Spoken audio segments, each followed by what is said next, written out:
From the GarberiноRoofs.com studios in Granville. Country with a Twist, Jethro FM, 1530 AM, WYGR, Wyoming, Grand Rapids, 94.9 FM, Grand Rapids, 99.5 FM, Lowell, and Jethro South, 980 AM, WAKV Otsego, Plainwell, 98.9 FM, Otsego, and 105.1 FM, Kalamazoo. Available worldwide at jethro.fm. I'm happy to bring on this next guest. We had him do a bit of a draft preview for us, and I thought we'd lose him for a little bit because he had a new addition to the family, and congratulations to Al on that. But this is a good guy to have to break down the draft because we got a lot of breaking down to do. We've got some time to do it, and he's apparently got some time to do it. I assume the young ones may be asleep now, so we've got some time to deal with the draft. But we never. So you're kind of the only guest today, Al. So as far as the thing of the day, I don't know that we really settled on anything. So can you give me anything out of, do you like bubble tea? Do you like jazz music? Do you play mahjong? If you play mahjong, I'm going to be super excited. Or we could have you do favorite cookie because it's oatmeal cookie day. It is oatmeal. Okay, so it is Nick Saban Day then? Well, see, okay, you and Shayne were both on this, and I am very sad to admit the fact that I did not know this because of anybody. I should know this because I like talking about food. I like talking about the thing of the day. I like talking about Mel Kiper's mashed potato habits and the pumpkin pie. And little did I know, I had to look it up because Shayne said, "Isn't it Nick Saban that has an oatmeal cream pie?" And yes, it's 2 in the morning. With a cup of coffee or something. Yep, with his coffee. That's how he starts his day. If I started my day that way, Al, I would not have a very good day. I'll just tell you that. I've always thought I'd get off to a rough start if I started off with oatmeal cookie and then and a cup of coffee. But his wife allows it and she supports it. So I'm here for Nick Saban. It seems to work for him. Exactly. Who am I to criticize him? It's an approach that works for him. But it would remind me of the Jim Gaffigan bit where he talks about when you're having pancakes in the morning with all the syrup and all the stuff on it, that it's like, well, I guess I'm not going to be productive today. I guess I better call into work sick today if I had pancakes in the morning. That's kind of how I feel about the 2 oatmeal cream pies. But hey, more power to him. Who am I to criticize one of the best coaches of all time here and part of the draft team this year? What'd you think of him as part of the draft team? I don't know if you watched that feed. No, I was more so. I'm NFL Network just because I love Rich Eisen on the horn, and then I love Daniel Jeremiah. But I did switch more to ESPN on day 3 just because I think both broadcasts were severely lacking for the audience on day 3. So I was kind of going back and forth. But I did enjoy Nick Saban's prior day before comments on the Wednesday last week about Caden Proctor not being a self-starter. That kind of solidified a lot of my thoughts on him. So I did appreciate it. But anytime Nick Saban's talking football, I'm all ears. Oh, definitely. And it's funny because, I had been talking on the show a lot about Blake Miller, and you and Eric seem to be on this pretty early on the Pride of Detroit side of things. But one of the things that was happening on the show in general, because we talked to a lot of you guys, we try to get a variety of the folks on the Detroit beat. The Detroit Lions beat is great. That is where you should be getting your news.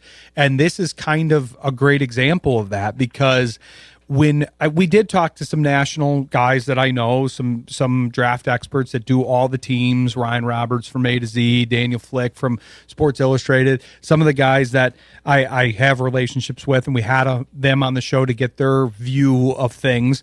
But when you talk to the guys on the national beat, it was a lot of Caden Proctor. Ryan didn't feel that way, and neither did Daniel. But yeah, I think Ryan was on the same day as me, and I listened to him, and I was happy to hear that he wasn't falling for the bait.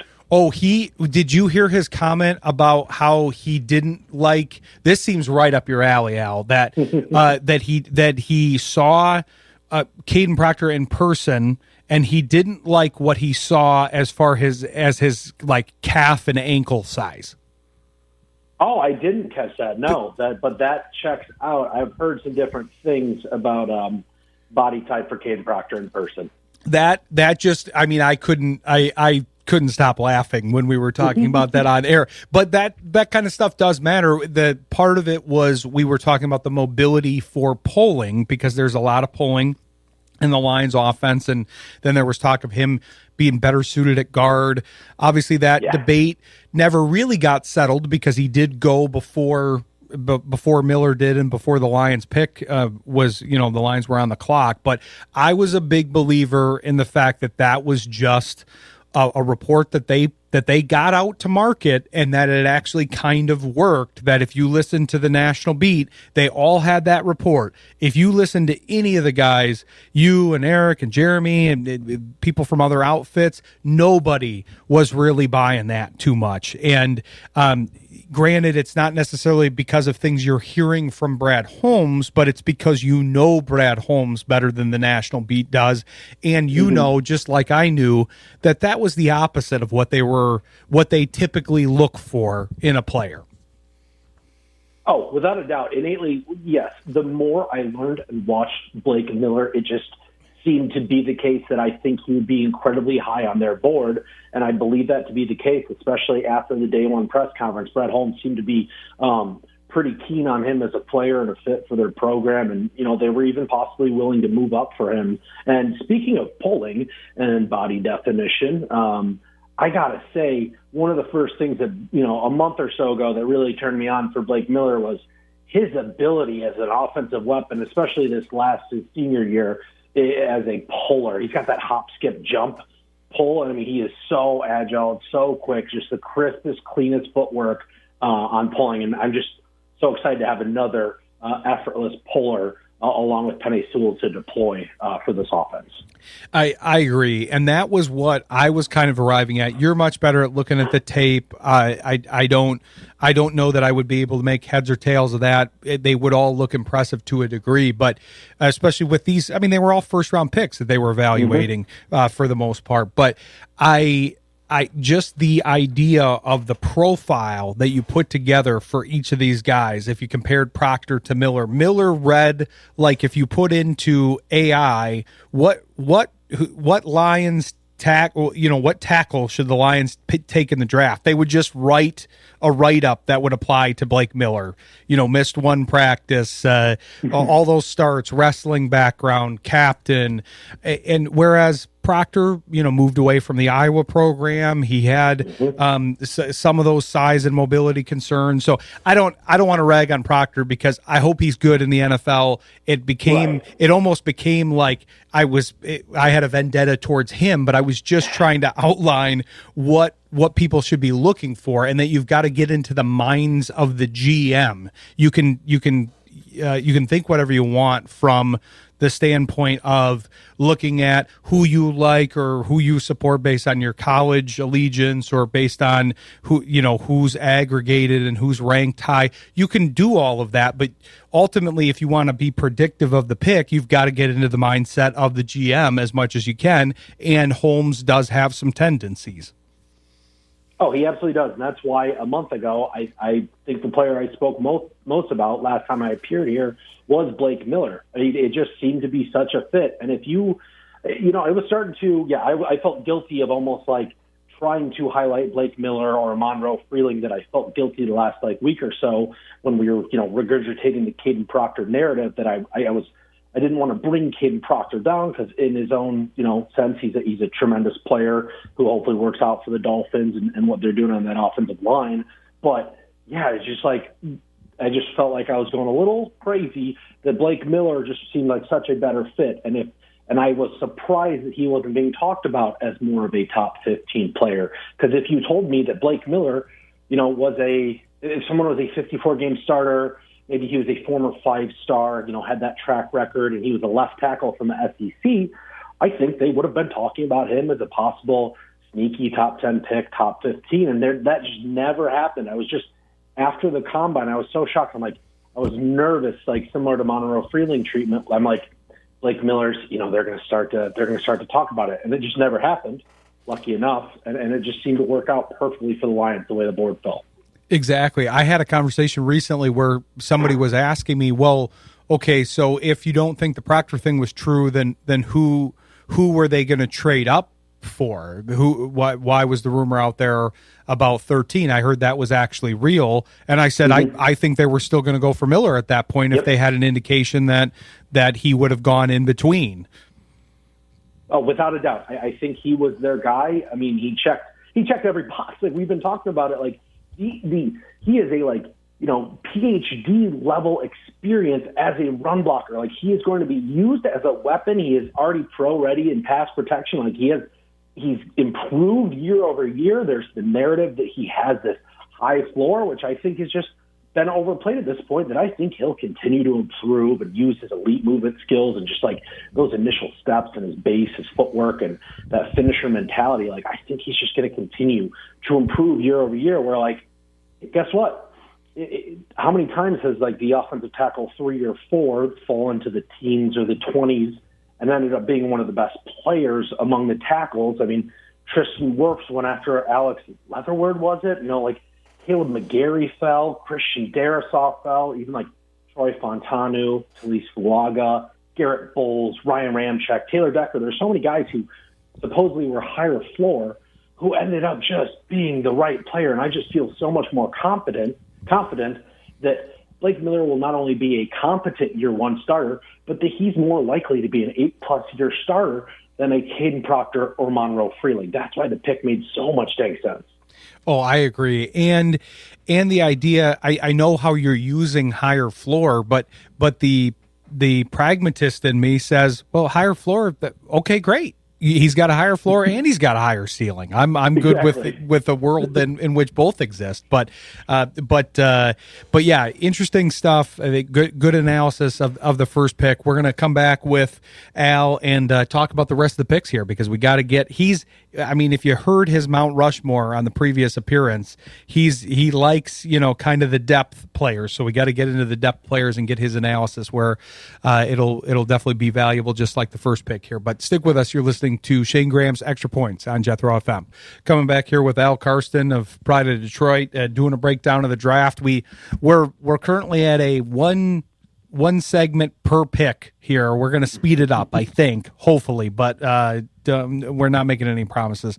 But no, I do want to talk about kind of those next two picks, because one of the concepts that I had ready, but we didn't really need to do it this year. I always find this interesting with the Brad Holmes draft experience is, we have a tendency to focus on maybe some of those mid-round guys where he's trying to outthink some of the other guys, some of the other GMs, and say, okay, I want to grab Manu here, or I want to grab Vaki, Broderick Martin. Oh yeah, exactly.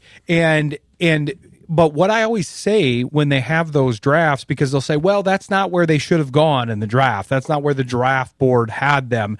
And so usually what I do, I might be the only person that does this, I don't know. Usually what I do with Brad Holmes drafts is I re-slot the players based on their draft order.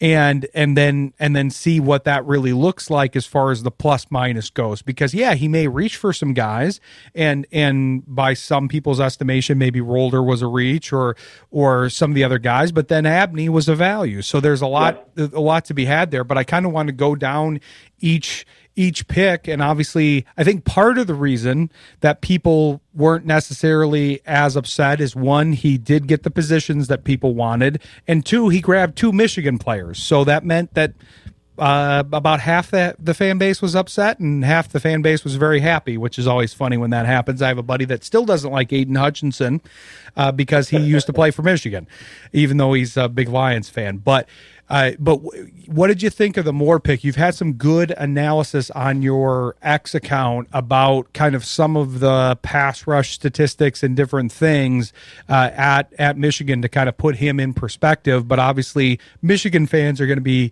be happy about him. But they finally did take kind of an archetype closer to, I guess, maybe what people were clamoring for. Mm-hmm. And I think you are dead nuts right on what he did with the meat and potatoes of the draft of this year without, shooting for the stars. He wasn't hoisting up threes from the parking lot. He was just taking a fastball and lacing a double. He was just hitting it down the fairway, piping it down the fairway, and he just got a lot of contributors and competitors who were feisty and tenacious. Like, he stuck to his gun, Brad Holmes did, with a lot of these picks. And while Derek Moore wasn't someone who was at the top of my defensive end board on day 2, he was number 1 on the Lions, apparently. And I'll take that. I will take the confidence and conviction that Brad Holmes and the front office had to go up and get him ahead of Jesse Minter and the Baltimore Ravens. And, he's a guy who, similar to Blake Miller and a lot of the players that the Lions drafted, he improved year over year in his college career, and he was a program player. He's someone who stayed at that same school, continued to get better. Derek Moore eventually was the Bo Schembechler MVP and the captain, and what did he do? He's well-rounded. He played, well against both the run, but it's actually even, a little more skilled as a pass rusher for a day 2 guy like a Boye Mafe or a Derek Hall. And yeah, if you watch his tape, he's a finisher. He gets better as the game goes on. He's a closer, just like Aiden Hutchinson is. And there was multiple third, fourth down sacks, forced fumbles, pressures like against Maryland, MSU, Nebraska. And there's just a lot to like with Derek Moore. Even if I had liked a guy like Gabe Akis more, and I didn't love trading the fourth the Lions received from David Montgomery, overall, I can't be upset. This is a great pick. He impressed at the Senior Bowl, and he just fits like a Lion. Exactly. And I know they're, because I'm kind of with you on the whole draft asset thing, because I know that's been a sticking point with fans.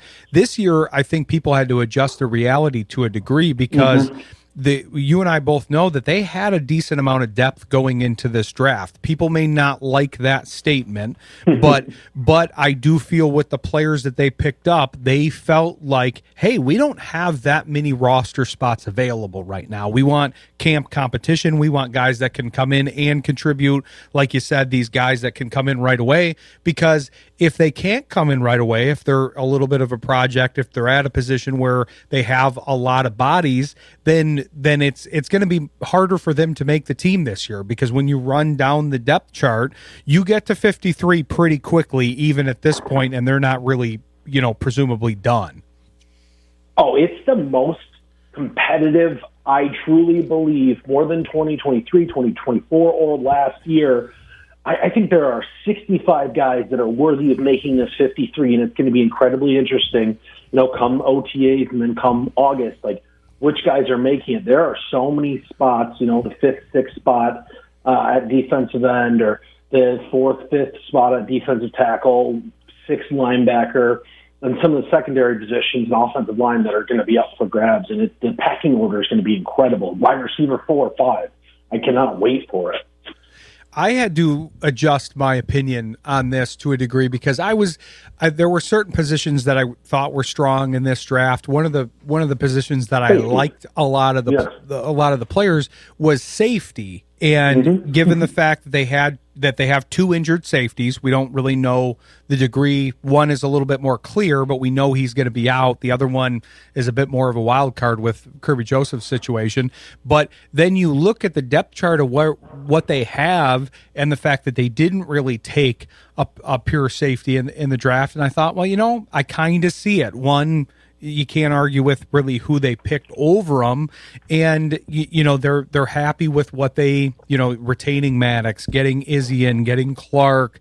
They've got a decent amount of depth guys there that they clearly are confident in, and then they're hoping that those guys, Branch and Joseph, their 2 starters, can return. But it is interesting to watch that depth. I had to kind of go through the depth chart thinking, man, I really would love some of these safeties, and then I looked at it and I'm like, I don't know where they fit. Exactly. The Lions are incredibly deep in the secondary, and for them to be able to add a guy like Keith Abney, who's going to likely compete more so as a nickel with Roger McCreary and possibly Ennis Rayshaw. But that safety position, outside those 2 injured guys, if you look at it, you're returning Thomas Harper and Avonte Maddox for the second years with the Lions. That's pretty cool. We're getting a little bit of experience there, as well as Dan Jackson, even if he was hurt. And then adding Chuck Clark and Christian Izzy, what do you do there? That's one of the deepest secondaries. So I guess, like you, I liked this secondary class, I think, more than Brad Holmes did, as he had mentioned. And a lot of guys that fell to late day 3. Keontae Scott was a big fan, and he's more of like a slot defender. And then Zakee Wheatley, Michael Taffy went right after Keith Abney, the Texas safety, Jalen Kilgore from South Carolina. Like, there were a lot of decent safeties on day 3, and the fact the Lions didn't, favor any of them, I think was pretty telling, especially since they ended up adding 3 players on the defensive line. They seemed pretty, happy with the depth at safety. Exactly. So, like you said, you can't really argue with who they ended up going with. I want to talk about Abney more, but we've got to hit on Rolder a little bit, because obviously they ended up doubling down with Michigan players there. For me, because and part of it's my perspective as far as linebacker, I liked linebacker at this point in the draft. There were guys that maybe I'm an IU guy, so Aiden Fisher was kind of a name that stuck out to me. He also seemed kind of like a Lions player to me, the way he profiled. You had a few linebackers at that level, but it seemed like at first when the pick was made, I was a little worried about the reaction. But between being a Michigan player and some of the post-draft reaction, it seems like they might have gotten a little bit of a steal there, especially because one of the things I was outlining before the draft was the Ohio State situation, where they had a lot of top players selected. And what's going to be interesting to me is all those players off those defenses are now going to other defenses that have weaknesses, presumably, because a lot of them were taken early. And they don't get to be, Sonny Styles doesn't get to be behind Caden McDonald and working with Arvell Reese and having all these other pieces and have Downs behind him. He's going to have a much different situation. Doesn't mean he's not going to do well, but Rolder didn't necessarily have that same situation. Although the Michigan defense is usually pretty stout, he didn't have as much of a runway to show kind of his trajectory because he just had the 1 year, and this was one of the weaker fronts, no offense to Michigan, that they've had in recent years. Yeah, I would. You can probably argue interior defensive line wise. Yes, they had Rayshon Benny, but yeah, they didn't have the usual typical Michigan Wolverine, interior defensive line for him to rely on. And like you, yes, Aiden Fisher obviously was a great program guy from James Madison to Indiana for your Hoosiers, and I had my sights set more maybe on like a Jack Kelly from BYU or a Keyshawn Elliott for Arizona State or Bryce Betcher from Oregon. But the more I've tuned in for Jimmy Rolder, I was aware that he could be a fit. The more that it really checks out with. I mean, one, he's a Lance Zierlein guy, and so I'll be immediately automatic sold on that. And everyone keeps crediting Rolder's instincts and his consistency in the run game, and just like how, he's only a 1-year starter, and it's pretty impressive with how consistent he is in the run game. So, the way he's able to get downhill and shoot gaps and also, be a good special teamer, I think that'll be really helpful in year 1. He still is probably behind Malcolm Rodriguez and Damone Clark for a starting will spot, but he'll contribute, and then he could be the starter in 2027. I think it was a great pick. He'll work on getting more experience, some of his over-aggressiveness and his shorter arms could be a concern, and he'll improve in coverage. But I like the pick. I'm really, and this is coming from a Michigan State guy, to go to back-to-back U of M guys, and I'm really dang sold on them is something. That's a vote of confidence. We got a Michigan State guy and an IU guy talking about him right now. But, but yeah, wanted to hit back on Abney because, obviously board position wise and where he was. Most of the mock drafts that I was seeing, a lot of them had him in round 2. When you see him and see some of his tape and kind of see his fit, it's like, man, this guy is kind of a Lions type of guy, flexible. Yes, he's a little undersized. I was big on Pons, no surprise. I'm going back to the IU guys, but because he shared a lot of the same traits with Abney. So the fact that you could get a guy that to me is similar traits wise to Abney or to Pons in Abney, that at that level, that's a great value.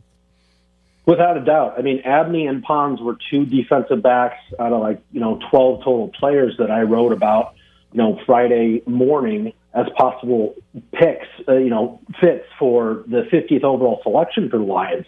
For him to be after Kendrick Law in the 5th round, like that was a major boom. I mean, that feels like when the Lions got Christian Mahogany or some of the other players they've gotten on day 3 with great value. And, it's pretty cool that he was part of that core group that changed the culture, set the standard for Kenny Dillingham at Arizona State. And, he takes pride in his tackling, and he's real competitive with the ball in his air. I mean, the ball in the air, 21 pass deflection, 5 picks in the last 2 seasons. He's feisty, even if he's a little undersized and a little undisciplined at times. I think he will compete immediately with Roger McCreary, possibly Ennis Rakestraw for that nickel spot, but also be able to provide flexibility like a Meek Robertson on the outside if need be. Yeah, that's great to get maybe not a starter, but a rotational player. I think he could start, but with the depth, it might be hard. But a rotational player at that point in the draft is a great value. But we don't want to leave out the latter guys here because, like I said, with your Mount Rushmore, you like the depth players. So they got a few more here, both with the picks and then the undrafted free agents. So we'll come back with Al for one more segment. Stick with us. You're listening to Shayne Graham's Extra Points on Jethro FM.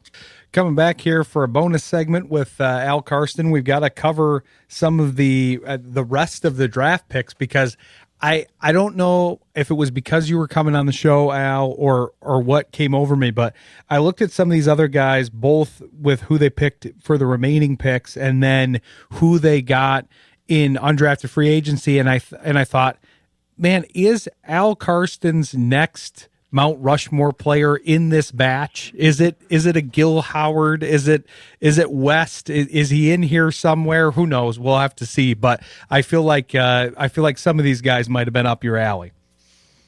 And for them to add 5 defensive line guys between the 6th, 7th, and undrafted free agents, like they're adding the competition there.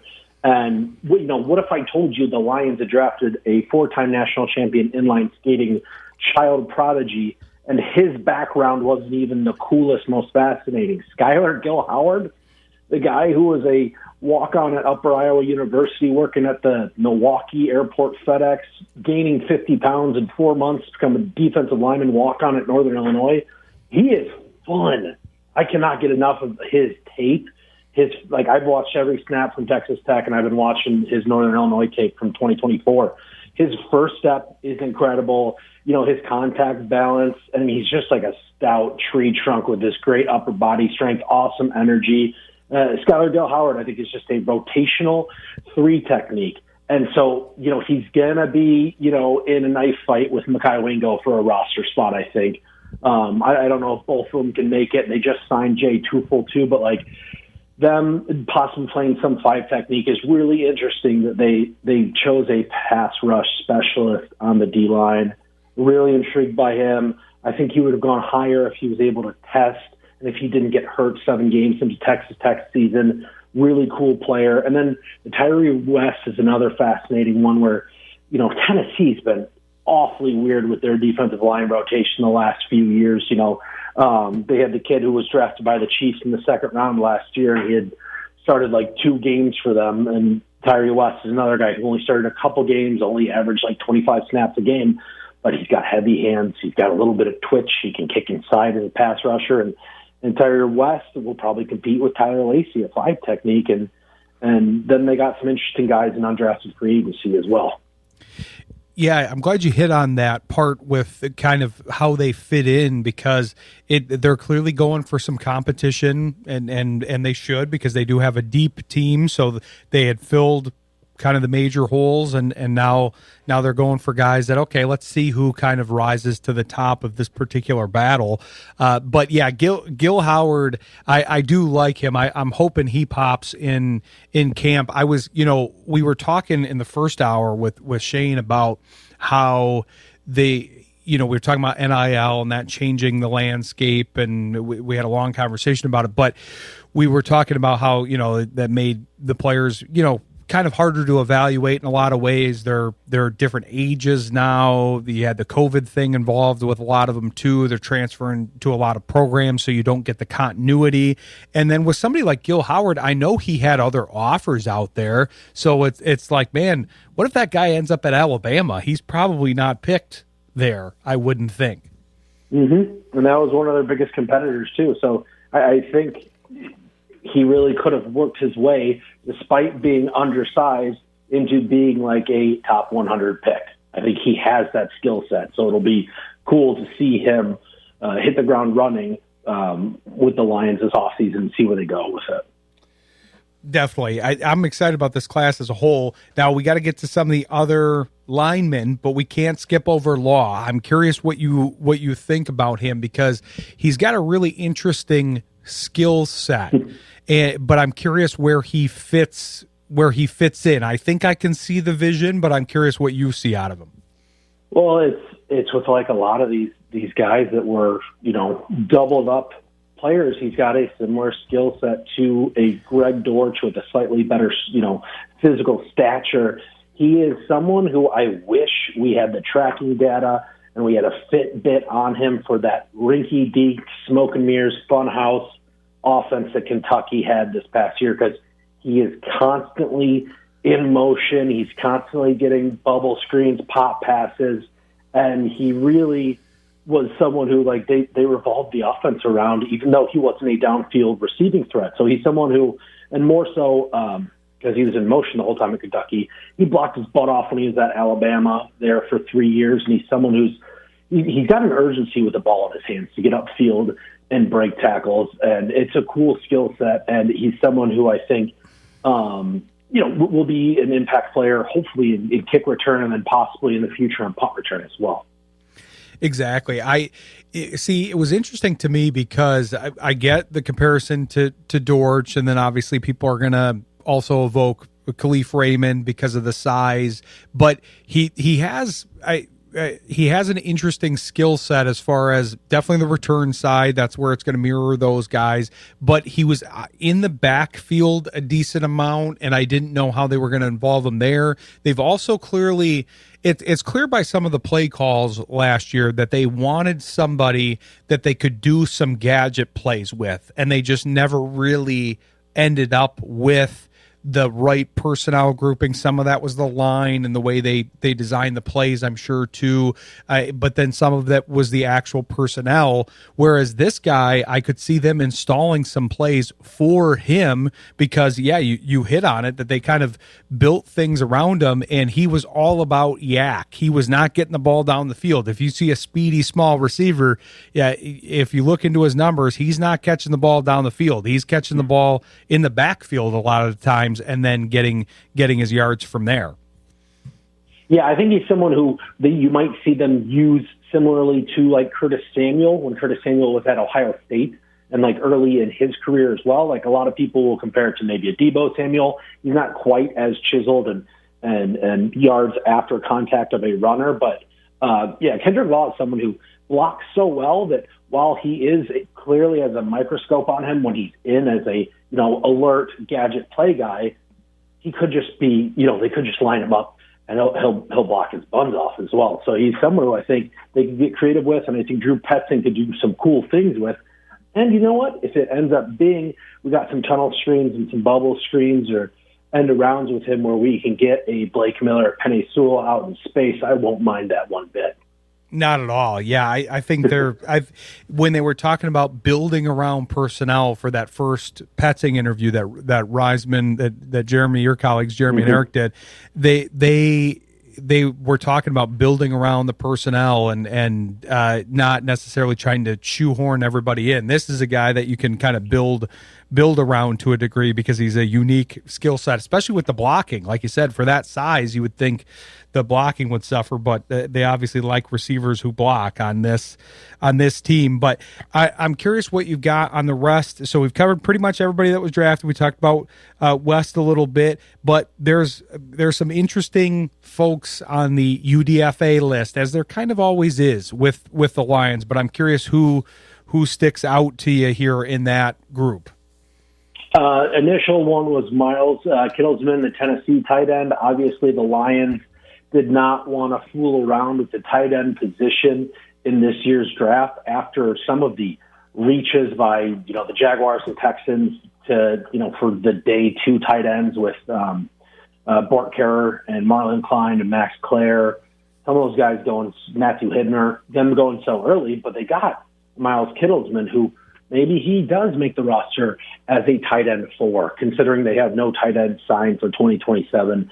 He's someone I'm curious of. I think Luke Altmaier raises the floor of the scout team offense just with he is a pro-ready, heady player, a cerebral guy who doesn't have the physical raw traits, but he could just help run a scout team offense, and I'm genuinely excited about that for the scout team. But then you go to 3 defensive players, or defensive linemen, and that's Anthony Lucas, who's just a skyscraper of a human being from USC, and then Eric O'Neill, the defensive end from Rutgers and previously Long Island University, and James Madison. But then the most intriguing one to me is Aiden Kaneane. He is previously of Cal and Notre Dame and Cal.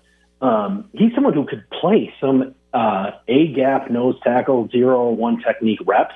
And right now, that's like maybe the biggest hole on the team besides Tyleik Williams playing nose tackle. Is they don't have a lot of guys who will play head up on the center, and it's something he did a little bit of. And it's just like I'm very curious of how the D-line sorts out. They got plenty of people that can play 3 technique and 5 technique, but not a bunch of guys who can play 0 or 1. And maybe that's Chris Smith, another former Notre Dame guy, but Kaneane is someone I'm really curious about, as well as those other 2 players kind of battling Tyree West and maybe Ahmad Hassanin and Tyler Lacey for the last defensive end spot. I'm right there with you on the defensive tackle. I thought that was maybe one spot where they did draft a lot of defensive linemen, but I thought the same thing, Al. I was looking at it going, well, wait a minute. Who's going to play in the middle here? They're like I like all these guys that they're getting, and I know there had to be focus on defensive ends, and then some of the movable defensive line pieces that weren't playing in the middle, but now they've kind of shown a renewed. I guess they kind of agree with us because both with the UDFA and now in free agency in the second wave, third wave, whatever we're in right now, I think it's the third wave. You can see they've got a renewed interest in it. But again, there's a lot of depth because you got to figure out how many of those guys that are just pure middle guys they're going to keep because they've got a lot of other flexible pieces, and you can only keep so many from each position group.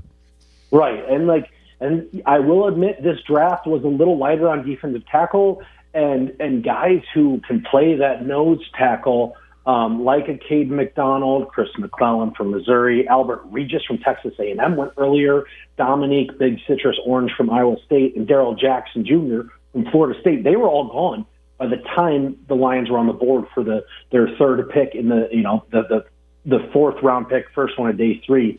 So there were not a lot of nose tackles left on day 3, maybe a DeMonte Capehart from Clemson. But they clearly told you, we're not going to try and force a 0 technique, and there's none really besides DJ Reader in free agency. So they went with the Skylar Gale Howards. They went best player available, and they got a lot of guys who can affect the passer on the D-line. But, yeah, that Kaneane, really curious if he gets some snaps with the 2s behind Tyleik Williams. I could see it. I am disappointed we didn't take especially Orange just so we don't have anybody to call Big Citrus. It's a great nickname. It really is. I really would like it as part of the lines. But no, they did a great job in the draft, and you did a great job going over the draft with us. Appreciate you coming on the show and giving us so much time and covering everybody because, yeah, it's about seeing the future and seeing all of the guys. I know people are going to inherently focus on some of the early guys, and I get that, but they do get a lot of their players from the depths, either UDFA or the depths of the draft. So I'm glad we were pretty much able to cover everybody. Want to make sure to direct people to your coverage in general here, Al, and the coverage at Pride of Detroit. Oh, yeah. There will be more articles, coming out. I'm going to be doing something on Blake Miller and highlighting some of the guys that benefited from the draft on the roster, and just the whole team at Pride of Detroit will be churning out a lot of content. There is no offseason in the NFL. We're seeing that on the show here because I wondered for a second what we would do for a football-only show during the offseason that debuted, in November. But it doesn't seem like we have a shortage in content, and you guys don't either. So appreciate you coming on the show, and we'll look forward to having you back on. And be sure to follow Pride of Detroit and Al and the whole crew over there. They do a great job. But we'll be sure to have you back on here soon, Al. Right on. Pleasure as always, Ryan. Appreciate it. All right, thanks. Take care, Al.